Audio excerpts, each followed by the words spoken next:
So, I got into this back and forth with another CNN person last week about taxing the rich, since billionaires are out here saying that saying tax the rich is as bad as a racial slur, and we should be looking up to them and not talking bad about them. Here is the interchange. I want you to watch it and then come back, because right after this, Elon Musk himself retweeted the whole thing out. There is a question, I think, right now about whether Democrats are going too far in demonizing the rich. What do you think? No, I don't think they're being demonized. I think they're being held accountable. When our country was great, when people think about when it was great, it was when the tax rate on the rich was the very highest. It was between 70 and 90%.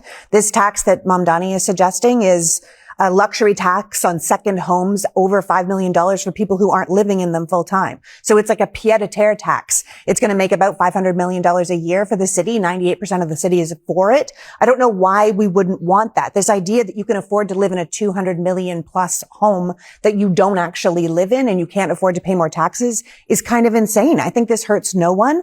I think we have to stop defending the people who are hoarding their wealth. And I think we need to look at this kind of wealth, this level of wealth. As a hoarder, you would look at a hoarder. If I had way too many typewriters in my house, if I had way too much newspaper in my house, you'd be like, Lee, you got a problem. You need to hold off on that. I think these people that get up to billions and billions of dollars, having Elon say he wants to be a 10 trillionaire coming up, it's like, that's a mental problem. And if they can't deal with it themselves, then we should tax them to deal with it. Lydia. So first, just to briefly address the economics, at least in New York, about the top 1% of basically 40,000 people pay about 50% of the taxes.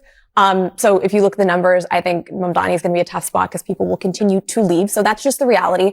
But in terms of the way that the rich are being treated, Mamdani, of course, is very close with Hassan Piker, who over the years has made comments that he wants to see effing capitalists' blood in the streets. They know each other. Mamdani, They are not, you're associating Hassan Piker. Don't do that. That's ridiculous. But Mamdani basically did a video right in front of Ken Griffin's house, called him out just blocks away from where the United Healthcare CEO had been assassinated. So I can understand why people are on edge. And to address your point, Lee, Elon Musk has deserved every single penny of the money he's made. Jeff Bezos, absolutely yes, they have that a large, is the most yes, ludicrous statement you have ever made. The they are making money off the American taxpayer, off the American government, after deals with SpaceX. Bigger. I don't know why you're shilling for these people. It's nuts. It has made our standard of living, because capitalism has a moral argument that needs to be defended. It has made our standard of living better than any other group of people in any other time. And I would say, I want Elon Musk. Living, Lydia? Elon Musk, Whose standard of living? I hope he's a trillionaire, because guess what? Okay. With his money, he's literally letting blind people see. He's letting paralyzed people walk.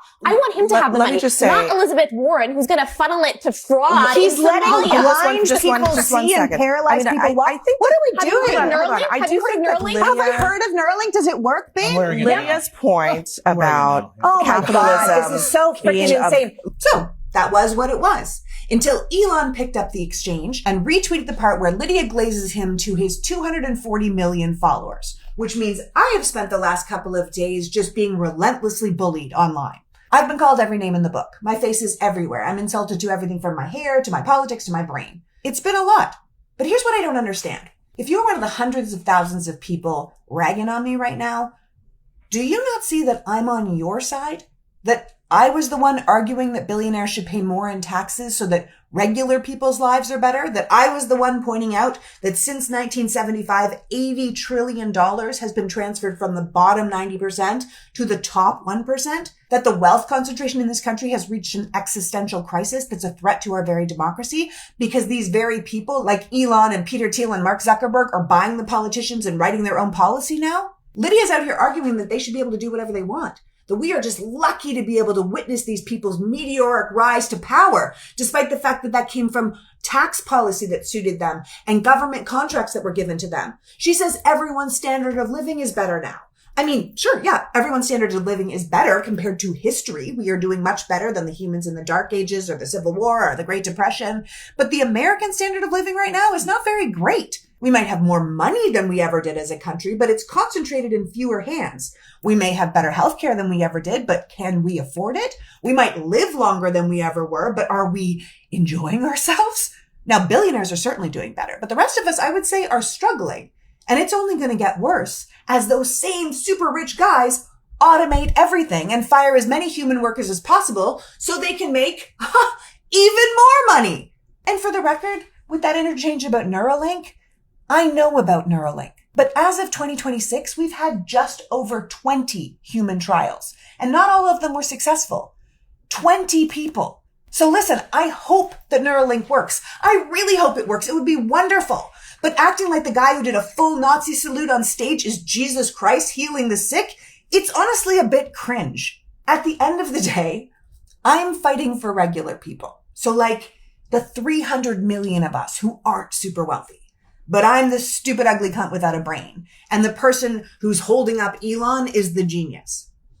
But I guess that's why Elon bought Twitter in the first place, right? It's a great return on his investment. Because now he's got the very people he's exploiting simping for him. Cool. Cool. Tax the rich.